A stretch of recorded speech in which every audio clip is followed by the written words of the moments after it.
Okay, well, I'm recording. Okay, hang on a minute. So I'm just going to do lots of shuffling as I get... Way! Wait. I put my There were knee down socks. on... It's okay. They were just socks. It's fine. I put my knee down on something and I wasn't sure. I wasn't entirely Wasn't sure. me. It's okay. Okay. Okay. Oh! Ow! Ow, I hurt. Ow, ow. Ow, the pain.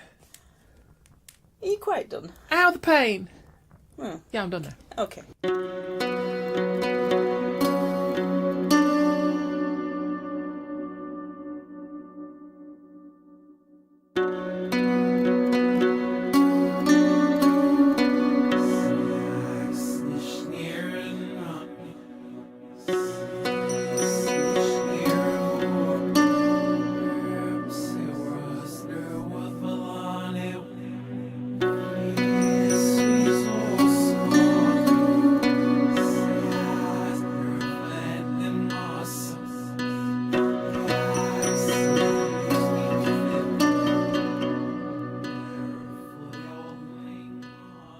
Oh, one more. Okay. Ow, ow. Okay, done now. Was that it? That was it. Are you done? Right. Well. Well. Well. Well. Here we are then. Yeah. Are we recording? Are we recording a fifth cast, or are we just recording ourselves for thingamies and giggles? Or are we going to stand around and fire? Are we just going to stand around, or are we going to fight? Are we going to fight? Manners maketh man. Do you know what that means? Oh dear. Hello. Hello. So, I believe this is episode 56, isn't it? It is. 56. Crikey, who'd have thought it? I know. It's all right though. Oh, it's good enough. I think it's good enough. It will be. Nobody's told us otherwise. Not yet. What are we going to... Should we do music now? Or do you want to talk a bit first? No, we can do music whenever, Chuck. Let's do music now. Okay. And then we can talk after. Sounds good. Okay? Yeah. A one, two, three, four. Do do do do do do do. Do do do do do do do do do. Do do do do do do do. Do. Do do do. Sorry. Better. Okay. Okay. Hello. Hello, lovely listeners. Welcome to episode 56 of Frithcast. 56. No, I'm not going to bother. No, I'm not going to bother. too soon. Okay. Not too soon. Whatever the opposite of too soon is. Well worn? Worn out? Yeah. Yeah, one of those. Yeah, not soon enough. Yeah. Doesn't work that way. Doesn't work! Hello, dear. What are we going to talk about? What are we going to talk about today? Well, I just catch my breath back. Okay. Nope, can't. I thought we'd have a chat today. We'd better do some introductions first. That would be a good idea. Just in case you are a new, shiny, lovely listener around the virtual campfire. Which you might well be. Marshmallows are down by the side somewhere. Grab a coffee, have a bun, settle in, pull up a log, keep your knees warm. Or you Hello. might have just forgotten who we were. I mean, I, for one, am not very memorable. So, you know. Okay, passing over that. Who are Okay. you again? I don't know. Oh, we're going to find out in a minute because you're going to introduce yourself. That's right. Yes. Yes. So, for you new lovely listeners, I'm Suzanne Martin. I'm a UK ambassador for an organisation called TAC, which is the Asatru community. And I am Kate. And I'm not an ambassador for anything because I'm a terribly undiplomatic person. Oh, I don't know. Oh, I couldn't. No? No. I mean, don't get me wrong, I like Ferrero Rocher every I'm going to now say and I then. could eat all those wee little round chocolates that they get those all the time. I'm sure that people who work in... I am so down for a whole pile of those. I'm good for that. Do you know, I can imagine people who work in diplomatic circles just get so sick of jokes about that. I mean, how long ago was that advert? Don't know. Decades! It's like the dude in the jeans that ran through all the walls. Okay, moving on. Was that an advert? Yeah. I thought I hallucinated that.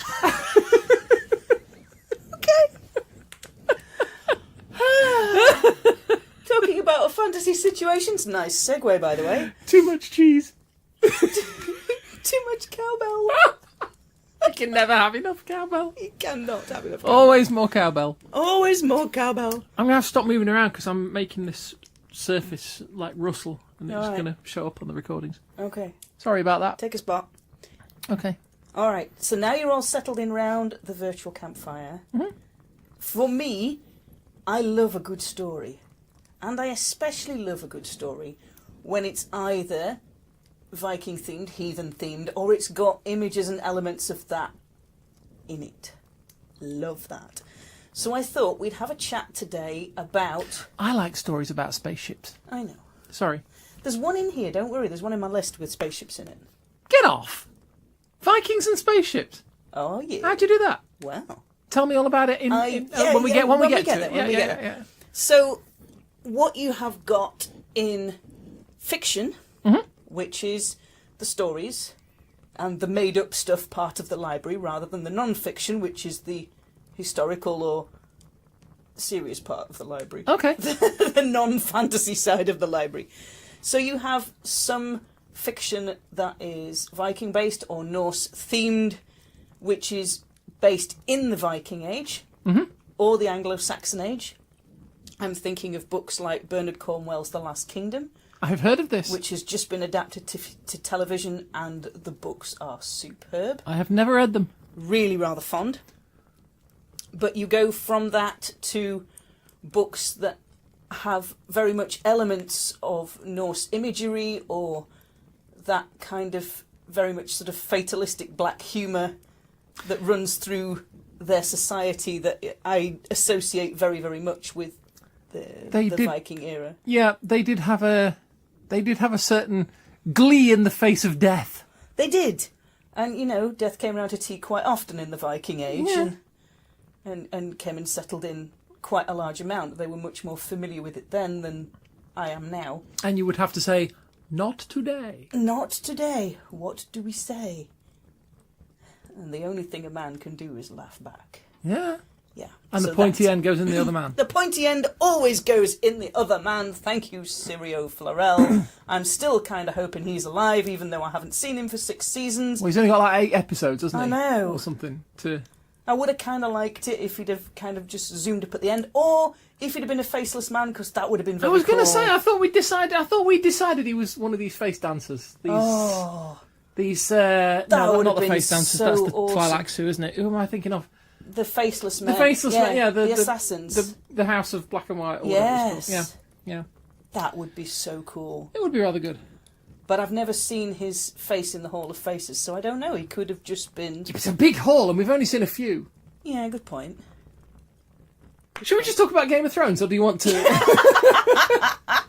Well, if I start with Bernard Cornwell's The Last Kingdom... Do so. It's a series of books, and it looks at the clash between the Norse and the Anglo-Saxon kingdoms through a protagonist who is a bit of both, and Okay. ends up fighting on both sides for the Danes and for the English at various points through the story, and it's a very, very nice series to get into, That's complicated. to get the feel of what that society might have been like going through that huge period of turmoil. Mm. You also have books like Michael Crichton's Eaters of the Dead. Now, that one I've read. That one you've read. Go on then. Eaters of the Dead, although I have to confess, I have actually read it. I'm not a great... I used to be like a voracious reader. Mm-hmm. But I have to admit, I've tended to lean towards the visual media. Yeah. Of like, reading is a bit... Let me say that again. I've tended to go more towards screens than pages of late. Yeah. But I do know that Eaters of the Dead was kind of converted into the 13th Warrior, It the was. film, Yeah. with Antonio Banderas. It was, that was rather good. But please, you're right. don't let me butt in. That was essentially the book, and it's like 1971, I think, something like that. It's quite an old book, but yeah, you're right. It is an account based on the Ibn Fadlan account, Yeah. which then the 13th Warrior was. Isn't it based very, off. very loosely based on Beowulf as well? Give or take, he weaves elements of that in. Mm. But yeah, it's worth a read in its own right. Yeah. But again, it's based on historical account, but he also weaves some fantasy elements in with it. And if you go from that to Neil Gaiman, Oh, Neil Gaiman. American Gods, Yes. and recently Norse mythology, Yes? both very much readaptations of Norse myth. American Gods has several Norse gods in it. Yeah? Norse mythology pretty much has all of them in All it. of them. They're all in there. The whole works. If you pair that with Joanne Harris's The Gospel of Loki, which I got to admit is a favourite. This is the one that sort of takes the myth cycle but looks at it from his perspective.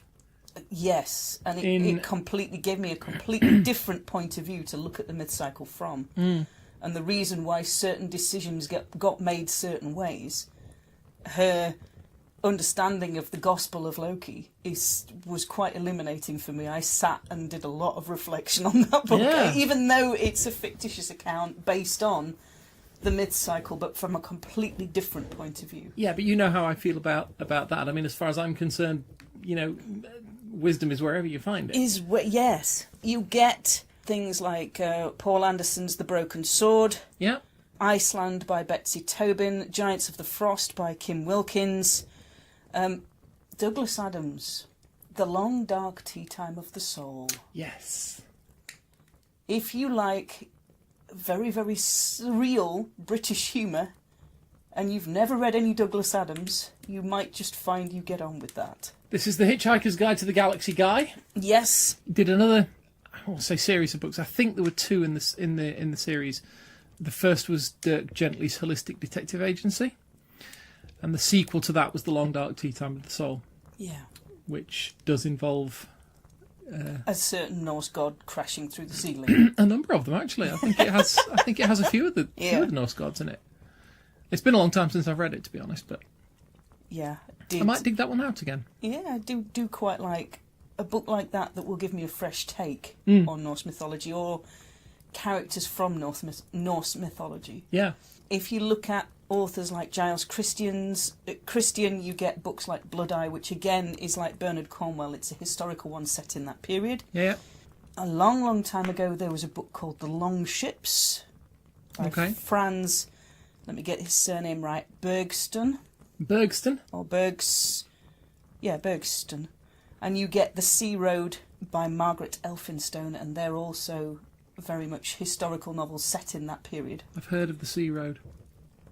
Never read it. Should hope you have. It's on my bookcase next door. Probably why I've heard of it. Virtual campfire. Yeah, well, yes, of course, yes. The handy tree-shaped bookcase that just happens to be there when I need it. The back room where the computer is in the forest. In the forest. the mystical forest computer room. Mystical forest computer room, power, everything. If you want one that's got Norse themes and imagery in it but isn't set in an explicitly Norse setting, give Joe Abercrombie's Half a King trilogy a go. Because that has, for me, it has a lot of elements of Norse society in it, but it's set in a fantasy world. It's not set in a historically accurate place like Bernard Cornwell's. But the society there is based on the historical. Yes and no. Okay. It's kind of blended with fantasy a little bit. Yeah. But it's got that very, very black fatalistic humour that runs through it. So I really thoroughly enjoyed his trilogy. Okay. If you're looking at more of young adult books, so young adults aged 9 to 14, give or take, you've got things like The Seafarer's Kiss by Julia Ember, and that is a bisexual retelling of the Norse story The Little Mermaid. Okay. Fabulous. Do like it. If you want... If it works, it works. Well, yeah. If you want ones that very much... I know you mentioned Beowulf. You've got The Eaters of the Dead. If you're looking for something a little bit more fiction-based, look at The Boneless Mercies. It's another young adult. Okay. But it's got a pack of female warriors instead of Beowulf and company. All right. Or you can go for something like The Mere Wife, which is the story of Beowulf and Grendel, but from a completely different point of view. I remember you telling me about that. That's the one that's set in the modern day, isn't it? That blew my brain right open, and it's utterly, utterly gorgeous, and is a completely different way of approaching the Beowulf narrative. And some of the things in that you were just like, oh, that makes so much more sense now. Okay. But yes, it's a Beowulf narrative set in the modern day. There's a good dollop of queer in there, which that works for me. Not that we tend to read a lot of queer books or anything. No, not that I've got whole shelves full of them. But this one sort of reached my two loves in literature very, very well. Fair enough.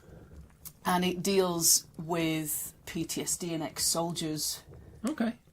So it's very much a modern retelling of Beowulf, but again from a completely different point of view. From a point of view I didn't expect. Yeah. Thoroughly enjoyed the book and went back and read it again. Started from the beginning once I turned the last page and I was like, oh, I get it now. Nice. Quite like that.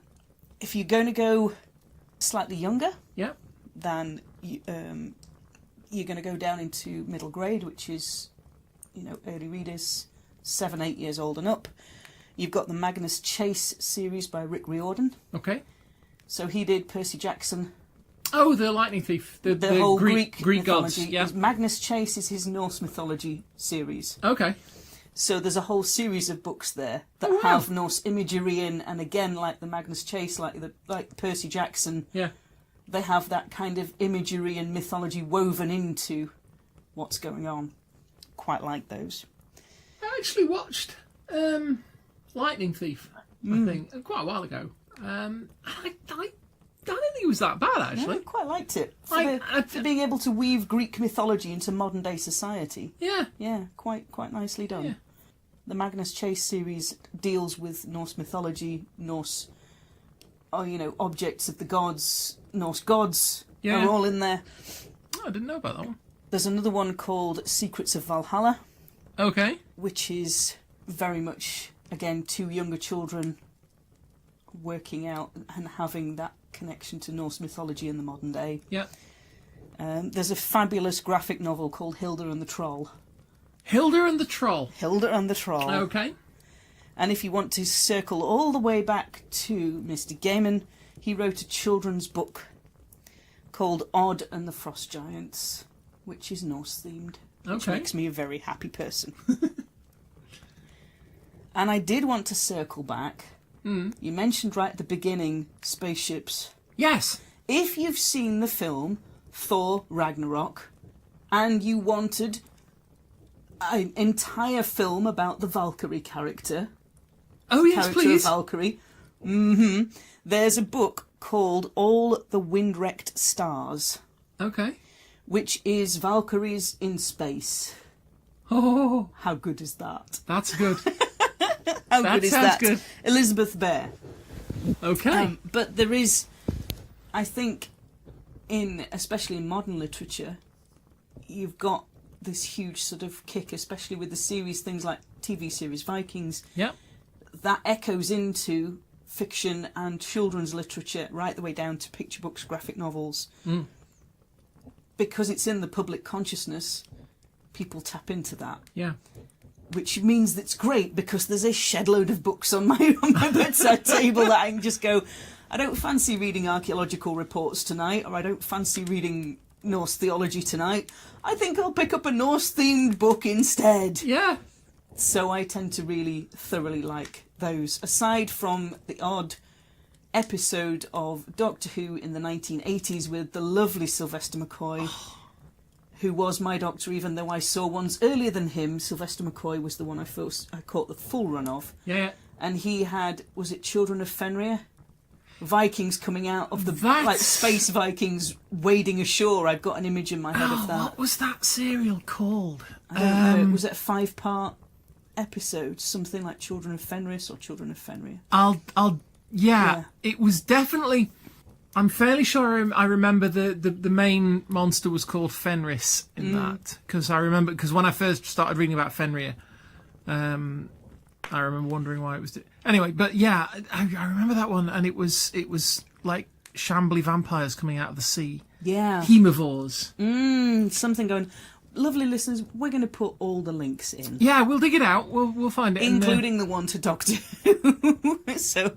So this is a bit of a shorter episode. Sylvester McCoy had some really good stories in the beginning of his run, because he was the last one before it went into hiatus. Yes. And then it didn't come back until Christopher Eccleston. Yeah. Yeah. I mean, apart from there was the movie, Paul McGann. Paul McGann movie, but Sylvester McCoy had. There was going to be a lot, like a darkening of the stories and stuff. Yeah, the something... The Cartmel Master Plan. That's it. The guy, I forget his first name, somebody Cartmel, who had been taken on as the new kind of producer or showrunner or whatever, and he was going to try and take it a bit more dark and a bit more mysterious. And then they bloody suspended it, which I thought was a real shame. And we never got to kind of find out what... I mean, bits of it have sort of cropped up in... Yeah. You see, I remember there being sort of space vampire Vikings in that. Yeah. To be honest, if we went into Viking films and Viking TV shows, you'd have to have the TV show Vikings in there. Yeah. And that would probably be a whole extra episode on its own, because I know it's there not, are dozens of them. I know it's not strictly Vikings, but Yeah. there was the semi-CGI version of Beowulf There was. with Angelina Jolie covered in gold paint. There was. That She wasn't covered in gold paint, she was CGI'd in gold, but anyway, yeah. That. I remember that one. I wonder why. I can't imagine. Coming back to books, there is one author that's kind of... He's sort of the big rock that starts the avalanche. And you might not have heard of him, Tolkien. He's kind of a lesser known... You know, the name's ringing a bell. he does, yeah. Now, did he... He did the thing about the guy with the hairy feet, didn't he? He did. That whole kind of obscure book that nobody's ever heard of. Yeah. Big Journey, Mountain at the End. I mean, I obviously read it, you know. I know, you're good with obscure stuff. Yeah, you know, I stay away from the mainstream, you know. You know what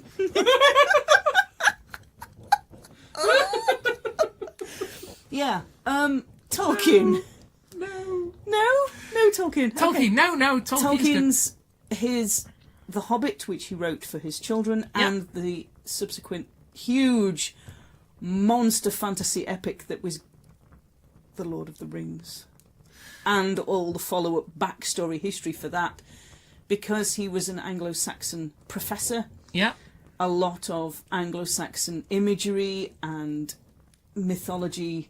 He was a linguist, wasn't he? Because worked his way, yeah, he was. I seem to recall. I think I read something somewhere that basically I think it was him saying that he'd essentially written the Silmarillion because he wanted to invent languages and he needed a story to put them in. How do you even? I can't. No, I forgot how to English. No. So his book, The Lord of the Rings, is probably... It's a huge fantasy epic book turned into a series of films a few years ago. The Hobbit probably could have been 2 films and not 3, but that is just my opinion. I was going to say The Hobbit was a little epic, a little mini epic, kind turned of into like far too many films. Stretched out like a Hobbit's second breakfast, really. It was kind of a little bit too extra for my liking, but yes. But now you say it, I mean, there are bits of the ring cycle that appear all the way through a lot of those books, because I mean, obviously you've got the magic ring, you know, which I suppose arguably it's a cursed ring and everybody's trying to get. Yeah. But I'm thinking of isn't the story of Smaug from Fafnir. The Hobbit? Fafnir. Yes, I was trying to remember the name of the dragon. This we will probably do as a story time because it's Sigurd and Fafnir, and it's part of the ring cycle. Yeah. Das Nibelung. And it's a very, very long... Nibelungung. However many ingungs it has. One of those. It's a much longer Germanic hero's tale. Yeah.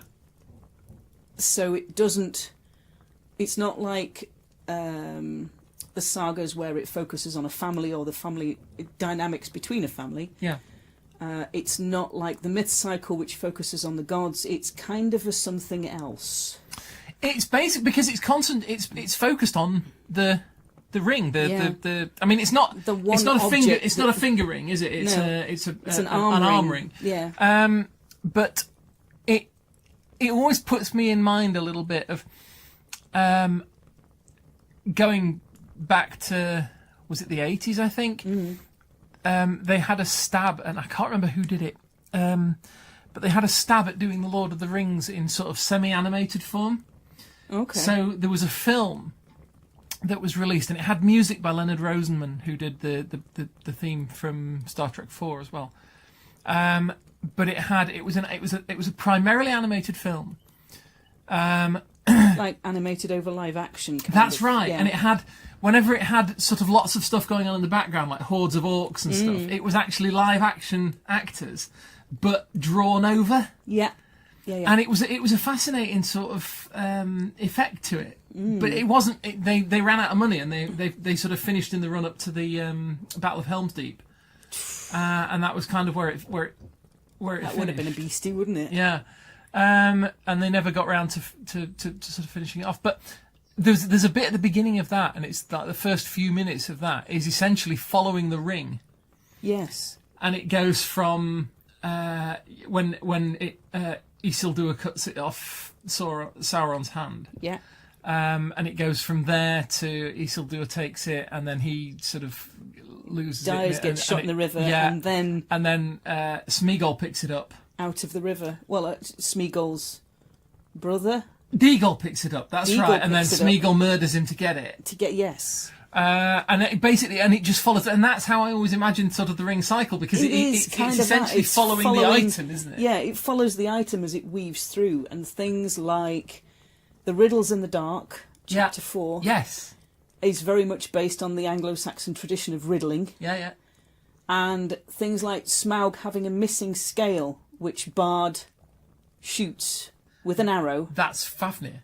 That's Fafnir, only Fafnir is a groundworm. Yeah. And Sigurd digs a pit. Hides in a hole Underneath the track that he knows Fafnir is going to come down every day. Yeah. And when he puts his sword point up through the covering and hears it clink off every scale, and when there is no clink, he stabs upwards. So Fafnir and Smaug both have that missing scale over their heart. That's right. And it's almost an exact and transpose of those imageries and that trope within each story. And the dragon in Guards. Yes. By Terry Pratchett, because there's that discussion. They're all standing on the roof trying to work out what they're going to do about the thing, and Fred Colon says, "Oh, you have to hit it in its vulnerables."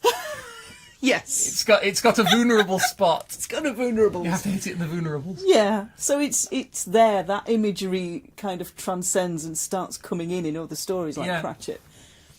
And so Tolkien's work probably comes in before most of these other authors that I've mentioned. But if you want to go on a bit of a reading spree, and you do, of course you do, really do, of course you do, because it's interesting. Even if you're very much a scholar and you like the scholarly works, it's interesting to see how that translates into fiction and how an author treats that material. Yeah. Do they take it wholesale and try and recreate it historically, like Bernard Cornwell, Last Kingdom series? Do they take aspects of it and weave it in with fantasy, or do they take images and concepts from it and put just those into a fantastical setting? And of course, we didn't mention, of course, that Lord of the Rings takes place in Middle Earth. Yes, Midgard. The Midgard. Yeah, very much transposing a shed load of Anglo-Saxon, Germanic history, ideas, imagery straight into a fantasy setting. Yeah. Very, very strong. So for me, the scale between historical realism and pure fantasy, just with a hint of Norseness in it, is this huge big scale. Yeah. That you can put all of these books on, give or take. And, depending on what you like, if you like your historical realism, there are fiction books that cover that. If you like your fantasy with a Norse theme, there are books that cover that. Yeah. If you like your surreal British humour, there are books that cover that.